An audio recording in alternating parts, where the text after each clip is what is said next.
Hola, bienvenidos al podcast de Expo Historia de la Universidad Complutense de Madrid. Aquí estamos con, quien les habla, Mauro Velázquez, y acompañados de Fénix García. ¿Qué tal, Hola, Fénix? buenas. Y bueno, para el tema de hoy estamos hablando de la patologización de las identidades disidentes y para este tema hemos invitado a Ismael Cerón, quien le voy a dar la palabra para que se presente. Hola, ¿qué tal? ¿Cómo estáis? Pues nada, soy Ismael Cerón Plaza, soy psicólogo sanitario y psicoterapeuta.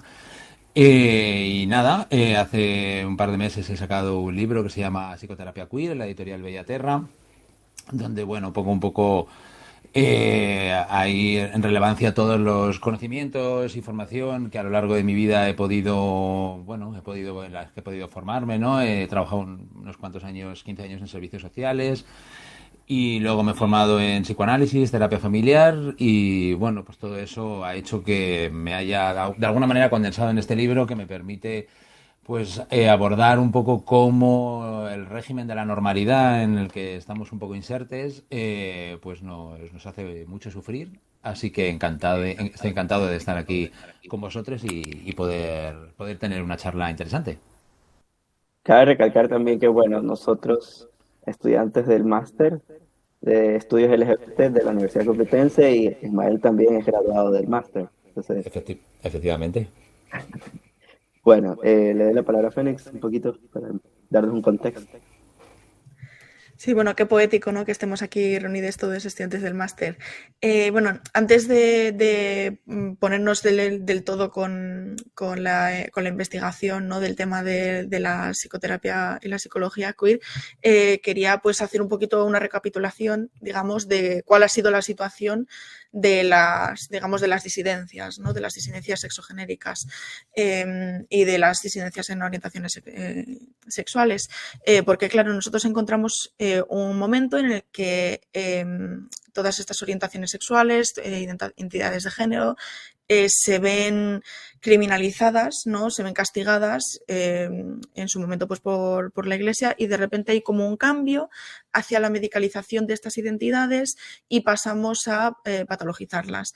Pasamos a pensar en la homosexualidad, digamos, como una enfermedad. Los homosexuales son enfermos, son invertidos, tienen un problema serio, físico, mental, no queda muy claro. Y entonces también, pues bueno, al ser enfermos sufren esa discriminación por ser vistos como usuarios, digamos, individuos no útiles dentro de la sociedad, ¿no? Entonces se genera además una dinámica de opresión muy que todavía pues vemos hoy en día. Entonces mi pregunta para ti en base a todo esto, Ismael, es básicamente si tú consideras que ahora mismo existe un espacio para el sujeto queer fuera del lugar de lo patológico, anormal, la desviación. Mm. Ujú, entiendo. A ver, yo creo que solo el hecho de que tengamos que hacer estas preguntas en realidad da cuenta de que no, seguramente que del todo no hemos, o sea, no hemos alcanzado todos los derechos y toda la situación que verdaderamente sería una situación de igualdad, una situación donde entendamos que la diversidad es una cosa universal, humana. Evidentemente, cuando hablamos de que estos son espacios seguros es porque hay un montón de espacios que todavía no los sentimos seguros. Sabemos que las leyes son muy importantes, pero las leyes es una cosa y es importante que los políticos y los colectivos bueno, estén siempre un poco empujando para que las cosas se legalicen, pero eso no significa que una vez que está legalizado, eso haya calado en el inconsciente colectivo, en el que verdaderamente que luego la sociedad no patologice y no vea algo, bueno, algo problemático en ser una persona LGTB, ¿no? No hace mucho, hace un par de semanas o 3 semanas, en un programa de máxima audiencia, en una cadena también de bastante máxima audiencia, una periodista hablaba de que no nos engañemos, que una familia está compuesta por un hombre y una mujer y no hay otra manera de ser familia, todo lo demás son cosas extrañas, raras, alternativas, o sea que este es un poco el panorama actual, por mucho que, verdad, que en leyes, bueno, pues hayamos mejorado. Yo creo que además con todo lo que ha pasado en los últimos tiempos con lo trans, es evidente que todavía se patologiza. O sea, quiero decir, incluso supuestas voces a veces que van de amigas o van de aliadas en lo LGTB hablan de, bueno, oye, ¿y por qué no? Oye, no son enfermas, pero ¿por qué no se van a hacer un proceso de medicalización o un proceso de evaluación psicológica? Haciendo una presunción de enfermedad en realidad, ¿por qué no se hace entonces eso con las personas cis? Eso no pasa con las personas cis. Oye, a lo mejor, ¿por qué no vamos a evaluar también psicológicamente a las personas cis para ver si efectivamente son cis o no? En el momento que tengamos un poco una equiparación absoluta, que no tengamos que preguntarnos estas cosas, que no tengamos que ni siquiera plantear que hay que dar un informe para que se verifique una persona externa que esa persona tiene tal identidad de género o tal orientación sexual, pues yo creo que en ese momento todo será seguro y habrá espacios seguros y no tendremos ni que hablar de esto, pero desgraciadamente aquí estamos y es por algo. Bueno, muchísimas gracias por esa respuesta maravillosa, porque además ha enlazado perfectamente con lo siguiente con lo que iba a tratar, que era el tema de las identidades trans y no binarias, ¿no? Que ahora mismo pues, es lo que encontramos más, como comentas tú, la medicalización absoluta de las identidades trans. Cualquier proceso de transición tiene que estar pues, altamente medicalizado. No se plantea que una persona trans no pueda realizar una transición sin intervención psicológica, farmacológica o médica. Se considera que una transición siempre tiene que tener un número de tratamientos, ¿no? Entonces, tienes, pues es así, por desgracia. Entonces, la cuestión es cuáles son las similitudes y diferencias que encontramos en cómo se está tratando ahora estas identidades trans, estas identidades no binarias, cómo se nos trata, digamos, a las personas trans en el mundo médico. Y cómo se trataba la homosexualidad anteriormente. O sea, hay una diferencia verdaderamente entre estas dos identidades al haber pasado el tiempo. ¿Cuál es la diferencia entre esas dos? A ver, es que yo creo que históricamente lo LGTB, como no encajaba en el canon normativo, que eso era, bueno, pues siempre lo cis, lo heterosexual, lo canónico además, una manera como muy concreta de ser hombre, de ser mujer, de que tu orientación sexual sea una concreta, como eso no encajaba, todo lo demás, efectivamente, como tú explicabas al principio, eso ha caído en el saco de la enfermedad, de la patologización. Y es que eso ha sido históricamente así. Con la homosexualidad, como tú decías, de repente era un sujeto enfermo en el que había que, por supuesto, hacer una inspección ya no solo de su sexualidad, sino además de un poco de su fisionomía y de todo en general. Y lo trans y lo no binario, por supuesto, no está exento de esa patologización. Además es llamativo porque es verdad que se entiende como dos cánones como muy concretos de cómo tienes que ser, para empezar tiene que ser binario, ¿no? Tiene que ser hombre o mujer. Si eres una persona trans no se entiende que puedas ser trans pero sin necesidad de hormonarte ni medicalizarte, de que sea una cosa de tu autodeterminación y de que tú te quedes en el lugar que quieras, que si quieres medicarte, estupendo, pero que si no quieres medicarte, estupendo. Sin embargo, la medicina tradicional solo te permitía poder pasar de un lugar a otro a través de procesos médicos. Es algo bastante llamativo, ¿no? Entonces, a mí me parece que lo queer, precisamente lo que te permite es no tener que pasar por esa medicina. No hay una presunción de enfermedad. Ni siquiera tengo por qué, para ser mujer o para ser hombre, para ser lo que yo quiera ser, tener que tener esos componentes que dice el ideal de lo que es una mujer o es un hombre. Yo me quedo en el lugar que quiera y no tengo por qué pasar por una estructura que de alguna manera me somete a tener que tomarme nada, ¿no? A mí me parece que en ese sentido, con respecto, por ejemplo, a todo lo de la ley trans, me parece que tiene muchos avances, que duda cabe, y que te permite precisamente no tener que hormonarte ni tener que medicalizarte, pero es verdad que no deja de ser una ley binaria, en el sentido de que la realidad es que tú me preguntabas también por las identidades no binarias. Las identidades no binarias a día de hoy legalmente no existen, porque no están recogidas. Y ya sabemos que lo que no se nombra, lo que no está por escrito, no existe. Entonces, ya no, o sea, no te sé decir si es que, claro, es que no sé si se las medicalizan o no. No se las medicalizan porque directamente, como no existen, en el momento que ya están recogidas legalmente, pues veremos lo que la medicina espera hacer con ellas, pero lo que esperamos es que, al igual que con lo trans, al igual que con lo LGTB, se entienda que la diversidad humana no necesita ser medicalizada, porque no estamos hablando de patologías, ni estamos hablando de enfermedades, estamos hablando de que cada uno se exprese como es, como quiere ser y que tenga el devenir que quiera tener sin tener que encajar en el estrecho molde de esto es hombre, esto es mujer y de ahí no te puedes salir.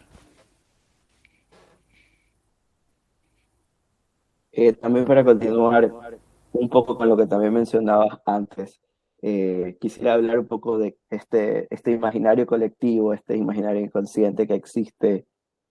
Primero, preguntarte si consideras que esto es un producto de la patologización, o sea, si las identidades existían y fueron nombradas desde la patologización o desde la patologización fueron construidas, ¿no? ¿Cuál crees que existe? O sea, y cómo esto repercutió también en este imaginario que tenemos quizás aquí en España o en Portugal, o bueno, ya bien en Latinoamérica yo podría mencionar un poco lo que considero.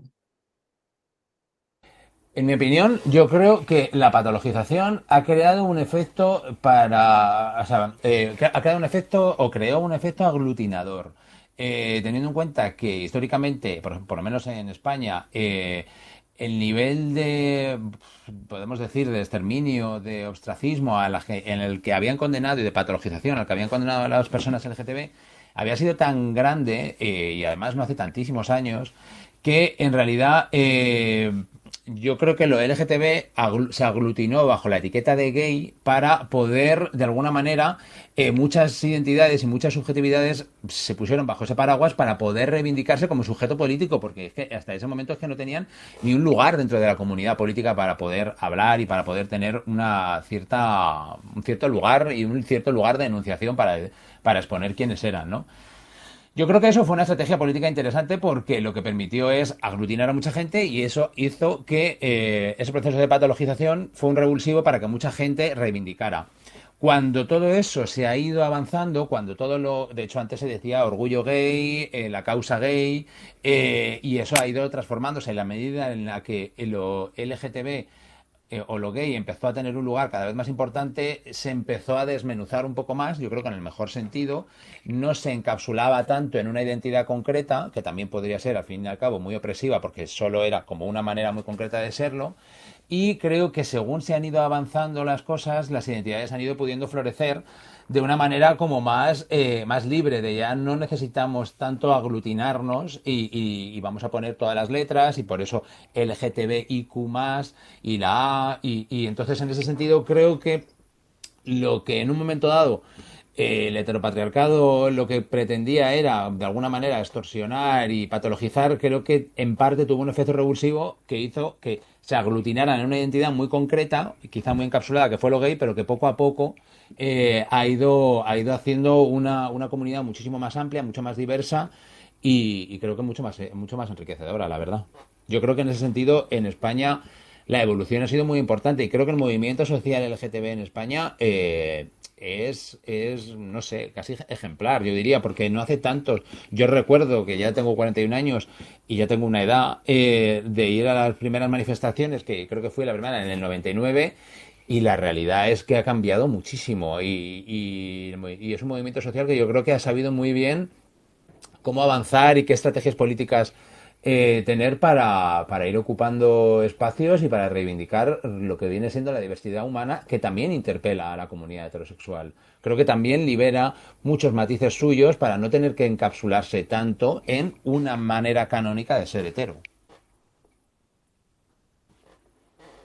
Sí, efectivamente, creo que, o sea, no puedo hablar de toda Latinoamérica porque yo siendo solo de un país pequeño, yo soy de Ecuador, pero sí diría que en sus diversas latitudes han habido diferentes momentos específicos donde, por ejemplo, en Argentina hay mucho progreso de eso, en México hace unos años atrás, en la actualidad veo muchos cambios en Colombia. En mi país yo siento que han habido también, bueno, la homosexualidad se despatologizó en el 97, si no me equivoco, sí. Entonces, sí, un año antes de que yo naciera. Entonces, creo que desde ahí ahora uno puede ver más en la cotidianidad referentes hasta personas trans visibles en la televisión nacional en los últimos años. O sea, ha sido un cambio muy de la actualidad, unos 10 años atrás, ¿no? Teniendo en cuenta eso, ¿no? ¿Consideras que como estos cambios han sido relativamente recientes, ¿no? Por decirlo así, desde nuestra crianza, ¿no? Si hubieron momentos específicos donde desde la cultura, desde los medios de comunicación, desde, yo qué sé, la educación formal también, habrían momentos en donde se presionaba esta idea de lo que solo es lo hegemónico, lo normal, ¿no? Eh, ¿Algún momento específico que recuerdes? Desgraciadamente recuerdo muchísimos. Vamos, yo creo que cualquier persona queer que se salga de la norma y que desafíe la normatividad sexogenérica tiene muy claro un montón de ejemplos de su vida que a lo largo de su proceso de socialización y de crianza tiene un montón de recuerdos. Yo te puedo decir pues muchos, desde los grandes clásicos, por supuesto en el colegio, como máquina e institución de normalización en lo sexo genérico, en el patio de recreo, si no jugaba al fútbol y me gustaba jugar a la comba, desde luego me quedaba muy claro que yo era un fracasado como niño. Por supuesto, fue las primeras veces que escuché la palabra maricón sin entender muy bien lo que era ni saber muy bien a qué se referían.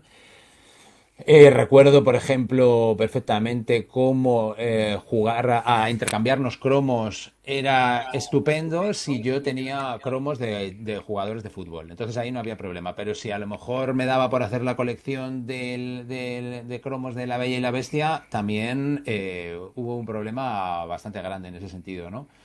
Entonces, sí que creo que son muchas, y bueno, y yo qué sé, en los dibujos, en la literatura, en las películas, los mensajes son masivos, o sea, te queda muy claro que tú no te sientes representado muchas veces, y eso te condena a una sensación bueno, de decir, el mundo que me rodea es mi mundo, al fin y al cabo, porque yo he vivido aquí y es mi mundo y siento apego hacia él, pero hay algo que me desconecta, que me hace sentir un poco exiliado, me hace sentir un poco, eh, bueno, errante, porque no me acabo de no me acabo de identificar y además te duele porque eso te aísla, te quedas sin amistades y no entiendes bien por qué. Así que desde luego creo que cualquier persona queer, cualquier persona que se salga de la norma y cualquier persona que haya vivido esos procesos de socialización, le quedan muy claro y tiene muchos ejemplos en su retina, que seguro que muchos de ellos que desearía olvidar, donde le ha quedado muy grabado a fuego que estaba fuera de la norma, que era un outsider o un marginado, vaya. Sí, bueno, yo apunto y añado además también mi experiencia. Yo considero que me ha parecido muy curioso, ¿no?, lo que comentabas del tema de que es la primera vez que oyes pues, los insultos maricón, porque probablemente lo más probable es que los niños que utilizaban esos insultos, esas palabras, ni siquiera supieran a qué se referían con eso. No eres consciente cuando tienes 6 años o 7 años de que la palabra maricón significa homosexual, hombre al que le gustan los hombres. No la utilizan con esa intención, ¿no? Esa palabra se utiliza como un insulto hacia un niño que hace cosas de niñas. Y que es afeminado, porque la realidad es así. Si un niño le gustas en otros niños, pero jugas al fútbol y hiciese todas las actividades que se consideran como masculinas, no recibiría probablemente ese tipo de ataques, ¿no? Entonces es algo que yo creo que es muy interesante estudiar, el tema de cómo verdaderamente, o sea, verdaderamente qué se está criticando dentro de la norma, y qué se les enseña a los niños para que tengan ese rechazo, porque el rechazo no nace de verdaderamente tu orientación sexual, tu atracción me genera un rechazo, sino que cómo tú expresas tu género, cómo tú te expresas como persona me genera un rechazo a mí porque le genera un rechazo a los demás, ¿no? Entonces, pues bueno, hablando del tema de obstáculos y hablando del tema de problemas que pueden surgir en la infancia, ¿cuáles consideras que son ahora mismo los mayores obstáculos, digamos, que encontramos dentro de la comunidad queer para gozar de una vida plena? dentro de la propia sociedad, sin salirse de la norma, o sea, en el sentido de saliéndote de la norma, no ser el otro dentro de la sociedad, poder vivir una vida plena. A ver, yo creo que, o sea, yo creo que son múltiples los obstáculos y hay veces que pienso que no todos siempre son deliberados. O sea, creo que hay algunos que sí, que tienen que ver con un no deseo de perder privilegios por parte de quien los tienen y entonces hay veces que el poder está capturado por una serie de personas y dicen, oye, mira, no quiero que aquí venga nadie a comerme el pastel y entonces el sujeto, sobre todo hombre blanco cis, pues es básicamente el que ha organizado un poco nuestra vida, nuestro mundo. No hay nada más que ver históricamente quiénes han sido nuestros gobernantes o quiénes son los gobernantes mundiales para ver un poco, bueno, que no hay mucho deseo de perder privilegios y de decidir. Cuando tú tienes el privilegio además de decidir qué es verdad y qué no es verdad, qué es sano y qué no es sano, es que es un poder muy potente. Entonces, creo que eso es un obstáculo muy importante. Pero luego para también bajarlo a la tierra y aterrizarlo, creo que también, pues supongo que miedos, prejuicios, miedo al desconocimiento, yo creo que también muchas personas acaba siendo un obstáculo, te ven como en sensación de extrañeza porque han sido seguramente educados en un contexto tan heteronormado y que a lo mejor no han tenido en su vida, no les ha atravesado de una manera como muy frontal y sienten que tú vas a ser algo muy distinto. De hecho, yo hablando con la gente, con personas, por ejemplo, heterosexuales, que dicen, no, bueno, he conocido a una persona LGTB, lo clásico, ¿no? Y, oye, pues como es majo, ¿eh? Y dices, bueno, pero ¿qué te esperas? O dicen es majo, o es, pues oye, pues como que se dan cuenta de que tienen sufrimientos parecidos, de que les preocupan también que hay personas trans maravillosas y personas trans maravillosas y bisexuales o sea, quiero decirte que es como, creo que también es uno de los grandes problemas, ese desconocimiento. Pero claro, para eso tendríamos que poner encima de la mesa hasta qué punto estamos insertes en una matriz cis heterosexual, que es que no, o sea, en los centros educativos no hay manera de poder abordar esto. O sea, estamos insertes en la matriz cis heterosexual en la medida en la que hay una presunción de heterosexualidad y siempre y se parte de ahí. Lo LGTB en el centro educativo que puede ser más simpatizante, te hacen la jornada de la diversidad o el día de no sé qué y tal y pascual, pero no es una cosa transversal que verdaderamente esté salpicada en todos los contenidos de la educación. Entonces, mientras estemos insertes en esa matriz, pues desde luego los obstáculos van a ser importantes. Es verdad que creo que ha habido avances importantes, pero mientras que la matriz no se amplíe, mientras que la diversidad, o sea, se entienda como algo inherente al ser humano y que además se vea algo enriquecedor, pues creo que vamos a seguir teniendo que hacer activismo, que tener que estar ahí, pues un poco reivindicando y tener que sortear obstáculos. Ahora bien, también quería preguntar un poco del lado de esto de la psicología, como por ejemplo tu libro, Psicoterapia Queer, o sea, darle esta mirada queer a la psicología, ¿no? Entonces, un poco para empezar, si existen espacios seguros para la exploración, tú mencionabas un poco hace un rato del tema, ¿no? De la sexualidad y del género, ¿no? Fuera de o sea, perdón, dentro de la psicología, pero fuera de la patologización, o sea, si existe este espacio dentro de los médicos psicológicos, no solo para personas queer, sino para la exploración en general de la sexualidad y del género, ¿no?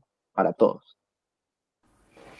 A ver, yo creo que poco a poco, o sea, yo creo que en el marco general, la psicología y la psiquiatría y un poco lo que vienen siendo las ciencias del psiquismo están muy insertas en esta matriz heterosexual de la que hablamos. Y no hay más que echar un ojo a los planes de estudio de la Facultad de Psicología o muchos de los cursos de formación de psicoterapias o de psicoterapeutas donde, bueno, la diversidad sexogenérica, pero también la diversidad racial, o sea, conceptos como blanquitud, capacitismo, clasismo, son cosas que nos traen tampoco de manera estructural abordadas. Se ve como algo, si me apuras, un poco más anecdótico o pues eso, hoy vamos a hablar de la diversidad como algo muy específico y creo que eso es bastante problemático. Además, creo que siempre o mayoritariamente se ve desde una posición más esencialista de estas identidades, menos se aborda menos hasta qué punto bueno, hay un componente muy sociocultural de todas estas identidades. Por supuesto, el tema de la performatividad creo que son cosas que ni se abordan y me parece clave para que las personas que nos dedicamos a la psicoterapia podamos entender este concepto para conocer bien hasta qué punto cómo se ha construido el género y la orientación sexual de las personas que atendemos, ¿no? La interseccionalidad también me parece que es una herramienta clave que la psicología y la psiquiatría tampoco aborda o no aborda desde luego con mucho rigor y profundidad y creo que da muy buena cuenta de cómo se ha construido las personas en cuanto a determinadas violencias estructurales que ha vivido, de machismo, de LGTBIQ-fobia, de misoginia, de clasismo. Entonces creo que la psicología, sinceramente, creo que le falta bastante recorrido.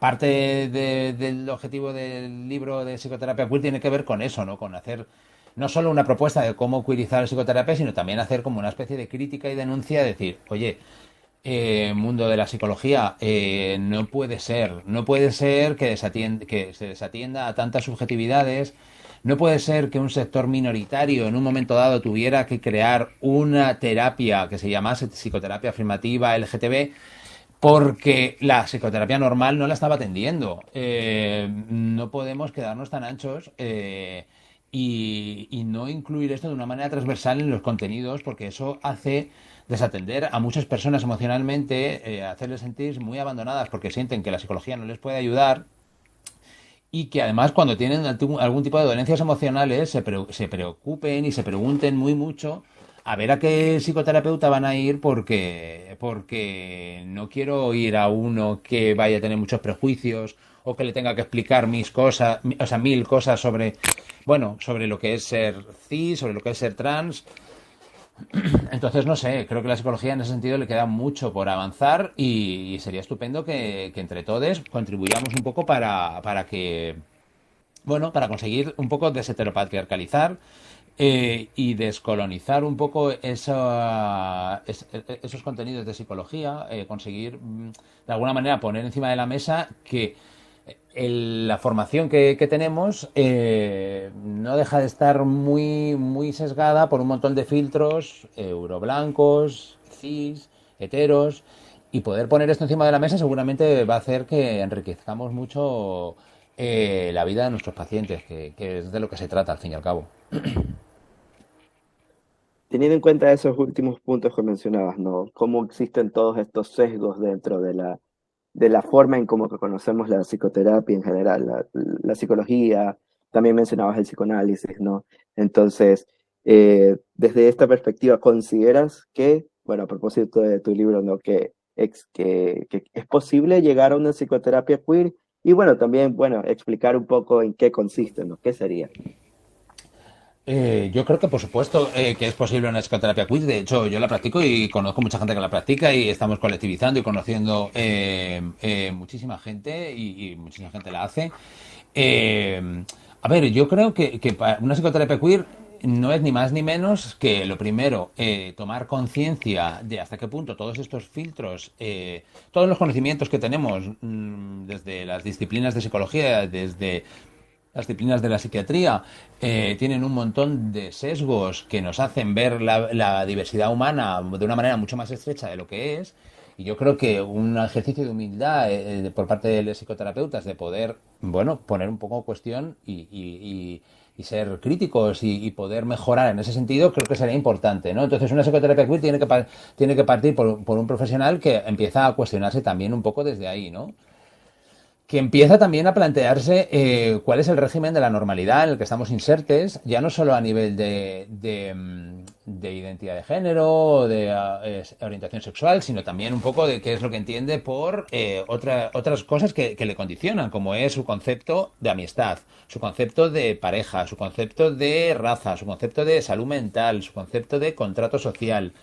Creo que una psicoterapia queer lo que te permite es que este profesional que ha cuestionado y que ha puesto un poco en jaque sus conocimientos para poder resignificarlos y extraer un poco todo ese contenido cis heteropatriarcal, lo que hace con su paciente a lo largo de la terapia es ofrecerle nuevas maneras de pensarse que no sean tan heteropatriarcales, nuevas maneras de pensarse, nuevas maneras de pensar su identidad, nuevas maneras de pensar su género, nuevas maneras de pensar de cómo se puede desarrollar con otras personas a nivel social, a nivel de amistad, a nivel de pareja, a nivel de sexualidad, que no estén tan capturadas y que no sean tan estrechas y que no solo sean, bueno, dictadas por el régimen de cómo tienen que ser las cosas, de la normalidad.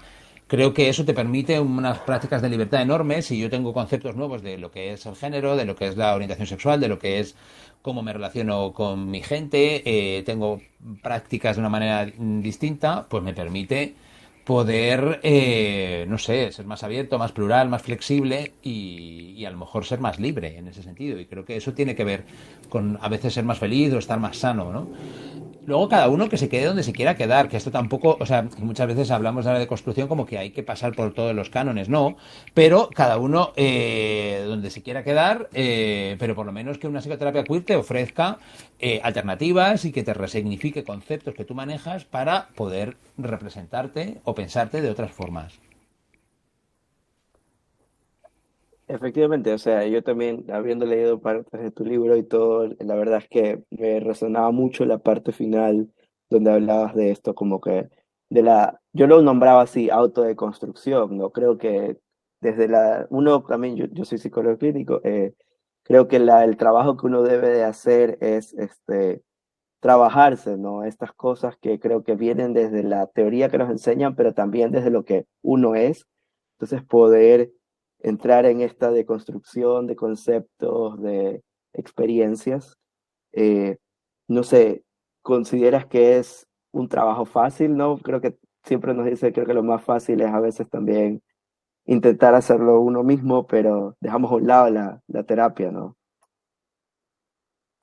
Yo te diría, a mí lo que me sale decir es que es un trabajo de, o sea, yo creo que la deconstrucción es algo muy liberador, pero fácil no es, porque efectivamente siempre de alguna manera estás casi a veces luchando contra viento y marea, porque, bueno, la normatividad siempre se impone, es una cosa que está permanente y no es tan difícil, bueno, escapar por las grietas de la deconstrucción, ¿no? Pero fíjate, yo te diría, tú decías autodeconstrucción. Yo creo que es más la combinación entre lo individual y lo social. Me parece que es imprescindible la colectivización. O sea, sobre todo porque si caemos en la autodeconstrucción como una cosa individual o como una cosa que le va a hacer solo una persona, de alguna manera estamos interpelando a un sujeto como muy omnipotente que puede estar por encima del sistema que le configura, perdón, y que le oprime, ¿no? Entonces creo que desde luego requiere de un ejercicio de introspección y de reflexión interna, pero creo que es imprescindible que eso vaya encadenado y que fluctúe con una parte social, una parte colectiva donde en el mundo y en el contexto en el que tú te muevas, eso también nos vayamos un poco alimentando unos con otros para que esa deconstrucción cale, para que tenga sentido. Creo que la colectivización en ese sentido es imprescindible y creo que las dos dimensiones del sujeto tiene que ver con lo individual y lo social y creo que la una sin la otra nos quedamos un poco, bueno, sin avanzar todo lo que se debería avanzar. Entonces, creo que sería esas dos cosas. Y, o sea, acá también esta parte colectiva creo que también va de la mano de la siguiente pregunta, ¿no? Ahora también quizás nosotros que quizás estamos un poquito relacionados con la academia, o tú principalmente, diría más que nada, ¿cuál que considerarías qué es lo que podríamos hacer, ¿no? Para poder impulsar un poco esta desmedicalización los estudios académicos, ¿no? Pues yo creo que es un poco lo que estamos haciendo, sinceramente. Lo que estamos haciendo que es escribiendo, reivindicando, haciendo este podcast, favoreciendo que hayan máster como el máster de LGTB, máster de estudios de género. Creo que la proliferación de literatura, que por supuesto es minoritaria en comparación con todo lo que hay más cisetero, ¿no? Pero creo que en los últimos años la aparición de másters, de tesis, de libros, de podcasts, bueno, de todo un mundo en el que creo que vamos construyendo nuevas realidades y construyendo también referentes para que más personas se sientan representadas. Creo que eso es clave. Y la parte académica es una parte imprescindible. La realidad es que los libros nos transforman.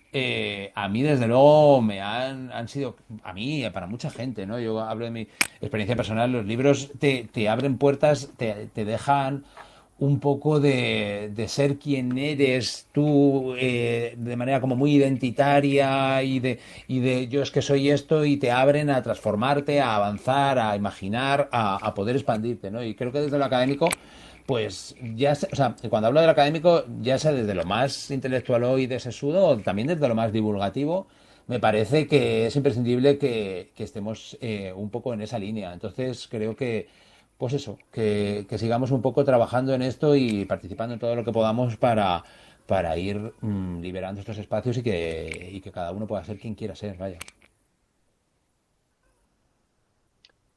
No sé si también quisieras tener un espacio para concluir un poco la conversación, mencionar tu libro, promocionarlo un poco. Bienvenido. Pues nada, simplemente decir que a mí o sea, el libro Psicoterapia Queer es una introducción. Entonces, ¿qué significa eso? Significa que invita, o sea, es verdad que sienta como unas bases de lo que yo entiendo que sería una psicoterapia queer, un poco lo que hemos estado hablando, pero desde luego invita vienen muchas citas y hay una bibliografía amplia, y eso de alguna manera lo que hace es invitar a que de alguna manera todos, bueno, cada uno que pueda tirar del hilo que quiera, de esta cita, de este libro que está en la bibliografía, para que entre todos un poco colectivicemos nuestros conocimientos, también colectivicemos nuestras heridas, que muchas veces es muy liberador, y a partir de ahí podamos un poco seguir avanzando, yo creo que en esta línea que es desheteropatriarcalizar un poco y descolonizar la psicología, la psicoterapia, la psiquiatría, que sea algo mucho más horizontal, donde construimos un poco entre todos y donde no haya un mega saber experto vertical que se coloca y que te deja en un lugar sin agencia a ti como paciente porque tú no sabes nada de lo que te pasa y sí que te lo digo yo. Entonces creo que el libro va de eso y el libro es como una especie de deseo de que nos sigamos sumando entre todos para poder colaborar, porque esto cada uno llega hasta donde llega, pero seguramente que si colectivizamos nuestras heridas y nuestros conocimientos vamos a poder hacer muchísimo más. Bueno, yo creo que eso sería todo. No sé, Fénix, algo más que agregar. Bueno, simplemente darte las gracias de nuevo por venir a hablar y por dar ese mensaje tan bueno y tan necesario, en mi opinión, es una lucha colectiva, es un esfuerzo colectivo. Yo no puedo realizar una lucha sin mis compañeras trans y considero que todos los individuos y todas las letras, digamos, somos necesarias para continuar en ello.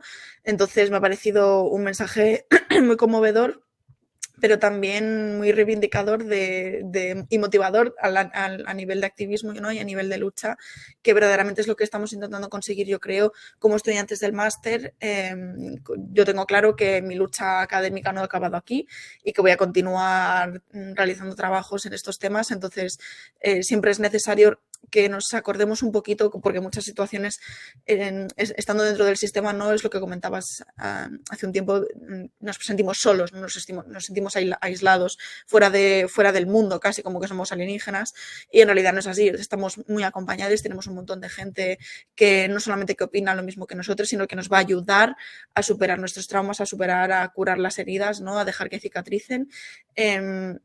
Entonces me parece un mensaje muy necesario que transmitir. Así que nada, muchísimas gracias por venir y a menos que tengáis algo más que añadir. Yo nada, simplemente daros las gracias a vosotros por invitarme y darme el micrófono para poder hablar y ha sido maravilloso poder compartir este rato con vosotros. Muchísimas gracias. A ti ha sido un placer tenerte y escucharte, la verdad. Ha sido un honor. Bueno, pues dejamos por aquí el podcast. Esta vez lo cierro yo. Bueno, hemos sido el podcast Expe Historia con Ismael Cerón Plaza, Mauro Velázquez y yo que soy Fénix. Nos despedimos hasta el próximo episodio. Hasta luego. Hasta luego, muchas gracias.